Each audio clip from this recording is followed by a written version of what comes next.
It's this fear of discomfort.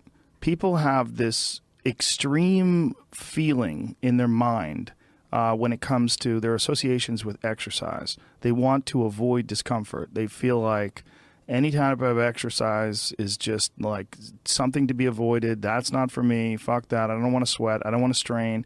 And a lot of times this association that they have is about the beginnings of getting in shape. It's not about once you're actually fit. Because once you're actually fit, exercise is something you look forward to. It's an alleviation of stress. It feels great. Like if I can't get a workout in, I look at my schedule. I go, oh shit, I don't have any time for a workout, which means I'm not going to get that good feeling.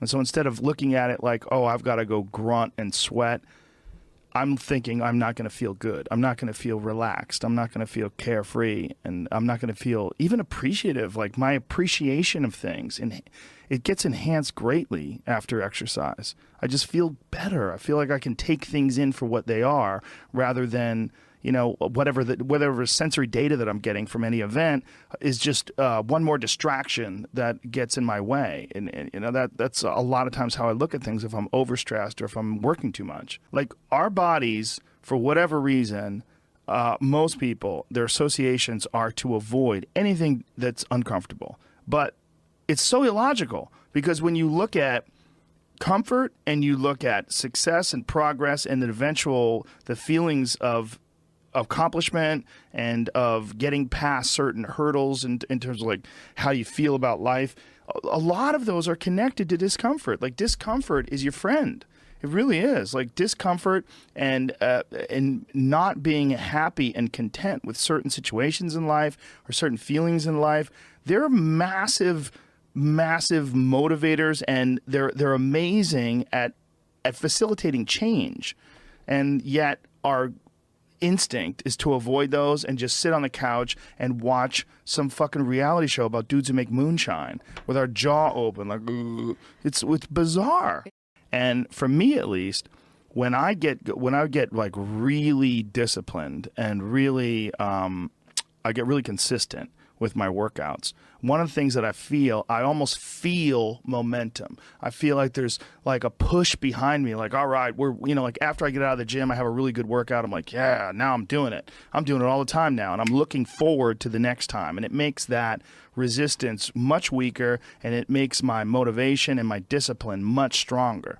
I think a lot of it is based on just the consistency. You know, it's one of the things that I talked about recently on the podcast. I said, you know, like blowing something off, it's not just not good, like blowing off an exercise that you planned is not just bad for you physically, it's also bad mentally, because then that option is now available. The option to fuck off is available.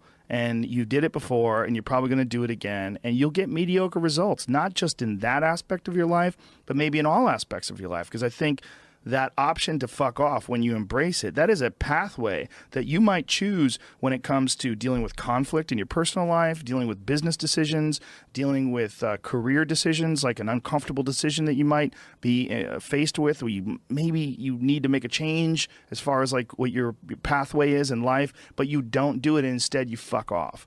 And that the inclination to fuck off, I think, that gathers momentum as well. The inclination to be disciplined, that comes with momentum too. And I think both things, like you take a path, like the path of the healthy person or the path of the fuck off. Like this is not, like your body is like a race car that you can juice up yourself. Like you can add the fat tires, you can add the improved suspension, you can beef up the horsepower in the engine. You could do all that yourself. Or you could just choose to have this shitty body that's always falling apart on you, because we're essentially ecosystems. You see, that is the perspective a lot of people take with aging, where it's like, well, you're going to die, you're going to age, you can't stop aging. And it's like, yes, you're right, but that's not the point. The point is to age better.